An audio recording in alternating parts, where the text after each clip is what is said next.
this is the push-up progression. We're gonna start with actually some dumbbells. This is one you might have a harder time doing at home because we do need to start with a little bit of weight. Sometimes I'd say that maybe soup cans might be appropriate, but I think for most folks it's not gonna be enough. This is one to do at the gym if you can. That said, you can totally do this at home with just a little bit of weight. Just know that you won't get as much out of it as if you could do it at a gym. Not a huge deal, you're still moving forward. The first thing we're gonna do is a dumbbell floor press. Exactly what it sounds like. You're gonna take dumbbells, you're gonna lie down on the floor, and you're gonna press them. So, I've got 2 dumbbells. I'm gonna lie down on my back with my knees up.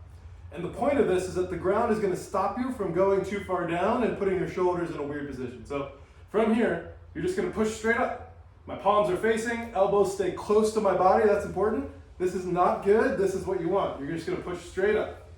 See, my forearms are vertical, so again, this is not what you want, this is good. Reach straight up, we're doing 10 of these. The next variation is a dumbbell bench press. And again, you can do this at home if you have, say, an ottoman or even a couple of chairs might work. It won't be super comfortable, but you can do it.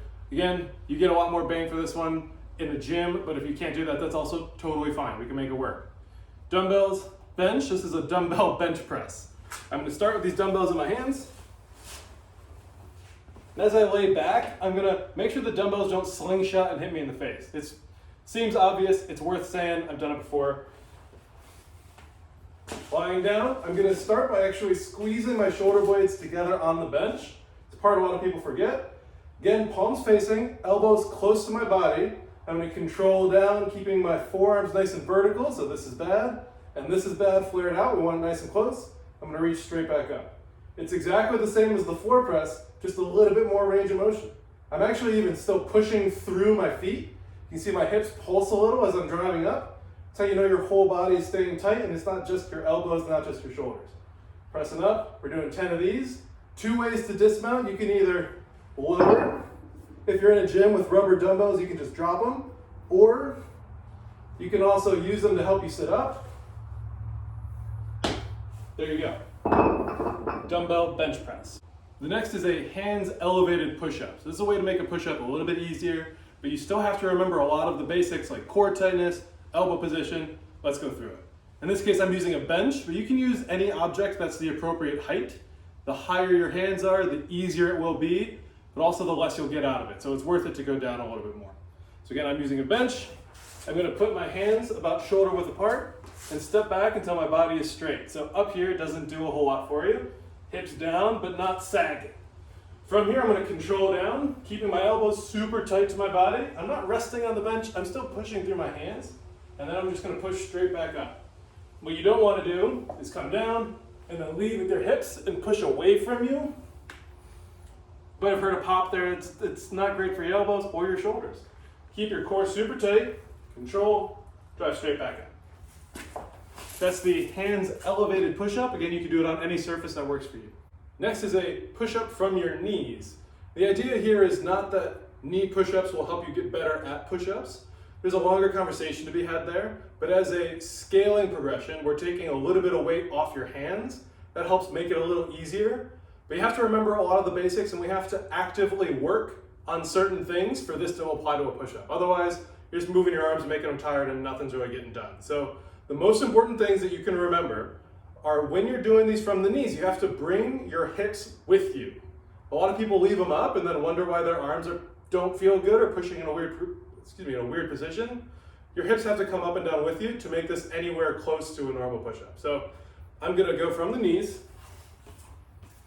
Same thing as what we've been doing so far. Elbows stay in, control down, touch. See, my hips are down with me, push straight back up. Again, what a lot of people do is they do this where their hips stay high and then press up. It's not doing anything for you. Keep your glutes squeezed. Bring the hips down, bring them straight back up. That's your knee push-up. Again, hips go with you, elbows stay in, and try to tuck your thumbs into your armpits. If you're up here, it's not gonna feel good. If you're out here, it's not gonna feel good. Tuck your thumbs into your armpits. The next one is a normal push-up. And again, this is the most advanced movement in our progression. And so you might not make it all the way here. That's okay. You also might make it all the way here in the first 2 minutes. That's okay too. In either case, if you don't make it or if you make it really quickly, whatever, cycle back to the beginning, start the progression over because all of these elements build on each other and they're all super important. Now we're going to do the normal push-up. Like we just talked about with the knee push-up, elbows in, thumbs to armpits, hips go up and down with you, not independently.